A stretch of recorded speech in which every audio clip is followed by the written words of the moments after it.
Halo, assalamualaikum. Jumpa dengan Kopi Tani. Pada kesempatan ini Kopi Tani ingin membuat video tentang cabai.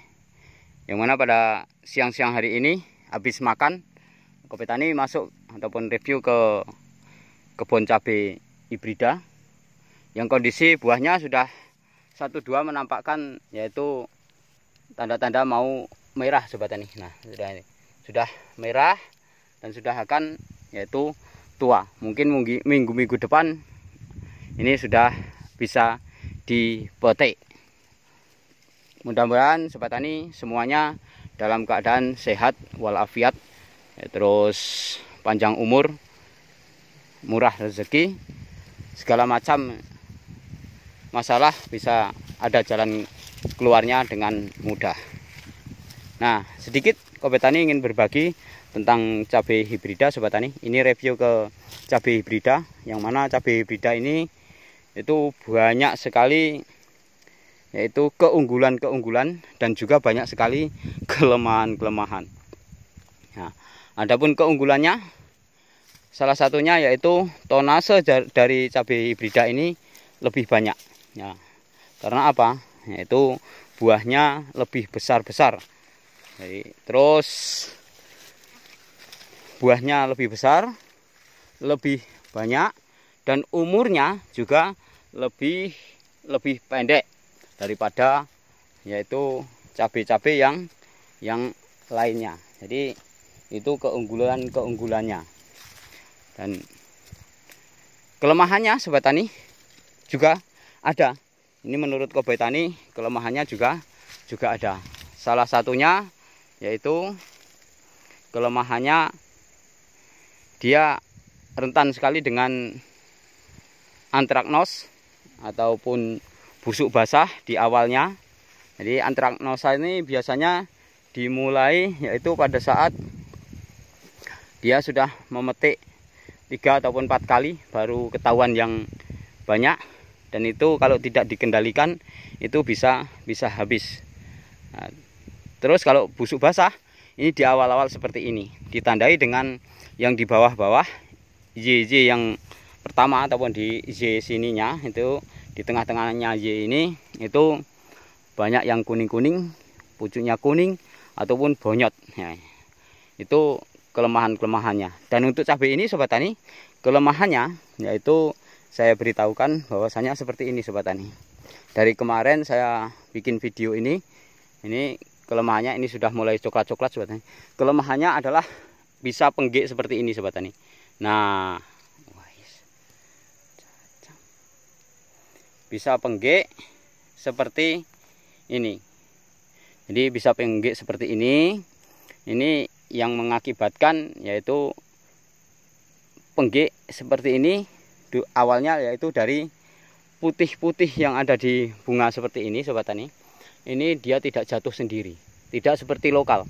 Ini tidak jatuh sendiri dan akhirnya dia nempel sehingganya bisa seperti ini. Contohnya ini Sobat Tani. Nah, ini bekas dari putih bunganya itunya ya, yang ada bunga-bunga yang putih-putih itu. Ini tapi kalau dirontokkan seperti ini. Tapi kalau sudah merah Sobat Tani, ini sudah enggak ada lagi. Ini kalau merah nanti licin. Nah, ini kalau musim hujan dia bosok ataupun basah jatuh sendiri bersih. Tapi kalau musim panas seperti ini Sobat Tani, sehingganya ya kalau musim hujan dia bisa bersih, dan kalau merah posisinya dia bersih, enggak ada lagi buahnya seperti ini. Itu kelemahan yang bibit ini Sobat Tani. Adapun bibit ini Sobat Tani, saya informasikan untuk namanya, mohon maaf, ini namanya yaitu dia adalah sampel dari salah satu perusahaan, sehingganya tidak tahu namanya. Seandainya saya ingin tahu namanya, ya itu tadi, kembali lagi saya harus menanyakan karena bukan tidak ada nama dagangnya di situ. Saya dulu disuruh, kembali lagi saya ulangi, disuruh menanam. Seandainya tidak ada bulenya bayar, tapi kalau ada bulenya dia tidak bayar. Nah, kembali lagi kelemahannya seperti itu tadi. Nah, ini Sobat Tani, jalan perawatannya sudah rapat seperti ini. Jalan perawatannya sudah rapat seperti ini. Ini kalau bawa tank sulit. Adapun buahnya sudah banyak yang merah seperti itu sobat tani. Buahnya lebat. Ini hasil dari tidak jatuhnya putih-putih di dalam bunga itu sobat tani. Nah ini seperti ini. Lain dengan cabai lokal. Hibrida pun untuk yang lainnya juga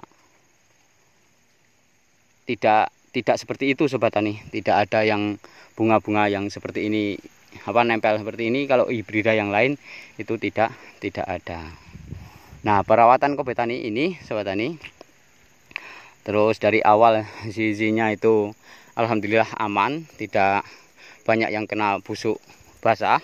Ini adalah perawatannya, saya racunnya memakai racun yang begitu tidak mahal, seperti ya jenis korakron ataupun jenis yasitrin ataupun sidametrin.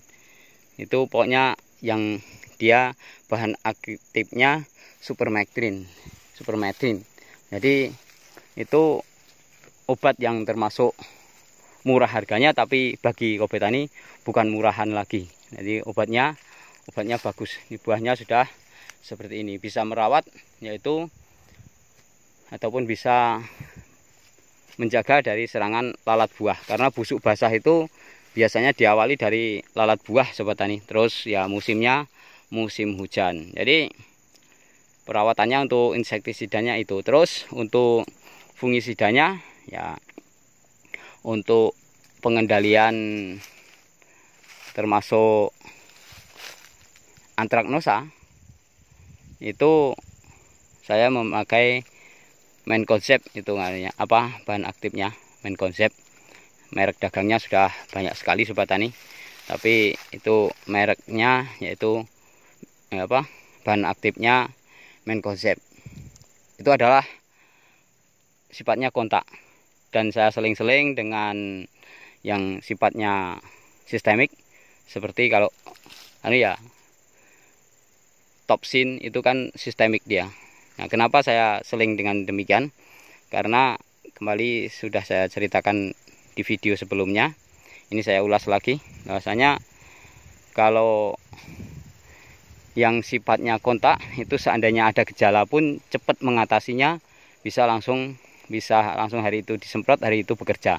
Tapi kalau sistemik ya dia slow tapi pasti, ataupun perlahan tapi pasti, sehingganya dia jaraknya agak jauh. Oleh karena itu kalau kobe tani ini caranya itu selalu memakai sistemik dan kontak, sehingganya bisa yaitu melindungi. Untuk sistemiknya melindungi, terus kontaknya itu langsung mengobati hari itu, dan sistemiknya itu berjalan ya sampai hari ataupun interval penyemprotan berikutnya. Itu jadi sistemik dan kontak. Tidak harus sistemik kontak gitu aplikasinya, tapi 2 kali kontak sekali sistemik. 2 kali kontak sekali sistemik. Kalau posisi sehat sobat tani pakai sistemik itu lebih bagus kalau posisi tanaman itu sehat, karena dia belum sampai habis reaksinya obat itu sudah disemprot lagi, belum sampai habis sudah kesemprot lagi, itu lebih baik. Tapi kalau ada gejala harus secepatnya dalam penanganan itu kontak. Mohon maaf, itu adalah versi kobe tani dan akal kobe tani. Kalau kita sakit, usahakan cepat-cepat ditangani. Jangan malah kalau sudah sakitnya parah baru diobat sistemik. Itu ya sampai sembuhnya sudah tambah parah. Tapi kalau sudah sakit langsung dikontak. Tapi kalau tidak sakit kita minum obat sistemik itu bagus, karena tidak sebagai perlindungan. Itu menurut akal ataupun ya versinya kobe tani. Seandainya salah kobe tani mohon dimaafkan. Nah, sedangkan untuk perawatan daun sobat tani, nah yang bagus adalah pakai, kalau merek dagangnya dari Syngenta itu, kalau tanam cabai itu kalau bisa yaitu pakai Pegasus itu. Kalau bisa dari kecil waktu perawatan ataupun masa vegetatif itu kalau bisa jangan ditinggalkan, entah banyak dan sedikitnya. Tapi kalau sudah besar kayak gini, yaitu itu yang sifatnya dia banyak bau-baunya ataupun yang bisa mengusir lalat buah, mengusir sejenis yaitu bangsa lembing ataupun walang sangit yang nanti akan bisa yaitu melukai dari cabai. Tapi untuk perawatan daun sejenis Pegasus kalau dari merek dagangnya, ataupun ya kalau bahan aktif abamectin itu untuk perawatan daun untuk menghindarkan dari sejenis kutu-kutuan ya, itu bisa termasuk trip-trip ya. Kalau Pegasus itu ada sifat akarisida sehingga dia tungau pun bisa hilang.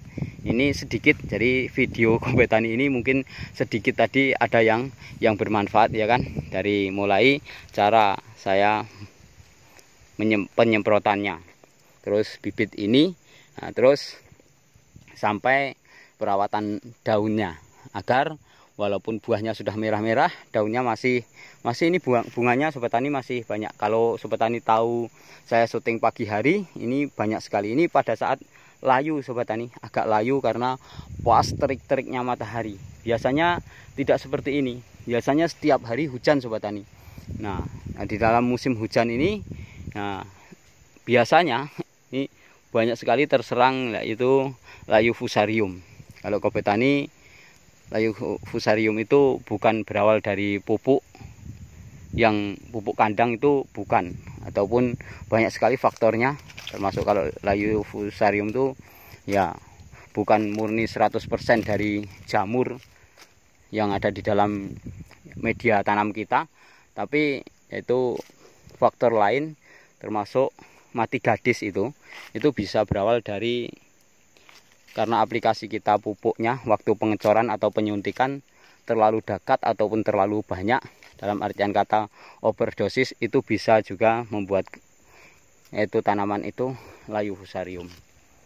Jadi itu menurut itu versinya Kompetani dan seluruh yaitu kawan-kawan penanam cabai, baik dia yang sudah memang masternya cabai ataupun yang seperti saya, istilahnya orang yang belum masternya, ya baru belajar istilahnya, itu biasanya itu mempunyai versi tersendiri ataupun mempunyai cara-cara tersendiri, sehingganya harapan Koboi ya sama-sama kita saling menghormati aja lah ya kan, mana yang bagus itu yang kita ikuti. Adapun cabai Kompetani, Sobat Tani sudah tahu, dan video cabai Kompetani ini dalam trip ini dari awal saya persemaian saya bikin video semuanya, karena saya dulu pernah ngomong bahwasanya untuk penanaman yang kali ini akan secara rutin divideokan, tidak seperti penanaman yang sebelum-sebelumnya pas musim kopi, sehingganya tidak bisa yaitu memvideokan dengan rutin. Bukan saya istilahnya ngejar tayang, karena Sobat Tani tahu bahwasanya ya video saya ataupun channel YouTube saya ini hanya baru berapa subscribe, sehingganya inti pertama yaitu untuk berbagi. Mudah-mudahan yaitu semua tadi entah banyak sedikitnya ada manfaat bagi khususnya petani, dan khususnya petani cabai. Dan channel Kompetani bukan hanya untuk channel bukan hanya untuk bertani cabai, tapi videonya apa yang Kompetani kerjakan itu dibikin video. Dan itu saja. Kalau semuanya saya videokan, dari saya perawatan jagung, bawang merah, terus ternak, ada ternak sapi Bali, ada ternak sapi perah, terus saya videokan setiap hari, maka saya tidak ada waktu untuk bekerja, hanya ngupload terus ataupun hanya video terus. Tapi mana yang paling utama saya mau bikin video, itulah yang saya saya upload pada kesempatan ini. Nampaknya karena cabai lagi mahal, ya banyak orang yang menggebu-gebu nanam cabai, maka begitu juga Kobe Tani membuat videonya banyak yang dari cabai. Padahal semaian terong, semaian sawi, semaian kol, dan kebetulan dalam minggu ini Kobe Tani sudah membuat tempatnya semaian cabai, itu akan menyemai lagi cabai. Nah, untuk yang periode depan ini saya akan mencoba menyemai cabai akar ataupun entah nanti cabai loleh. Itu akan saya cabai yaitu akan tanam jenis yaitu lokal unggul. Karena ini mungkin menghadapi musim kemarau. Saya cari yang di situ kuat dengan virus Gemini. Jadi, kalau yang hibrida ini, sobat punya saya ini sebenarnya sudah kuat dengan virus Gemini, tapi merek dagangnya saya sendiri tidak tahu. Kalau tidak datang orangnya yang dulu memberi kepada saya, maka saya kesulitan untuk pengadaan bibit ini. Maka saya mungkin akan menanam yaitu jenis lokal unggul seperti akar ataupun loleh. Saya kira untuk review siang hari ini saya cukupkan di sini. Tuh, mudah-mudahan apa yang Kobe Tani sampaikan tadi ada manfaatnya untuk seluruh petani Indonesia.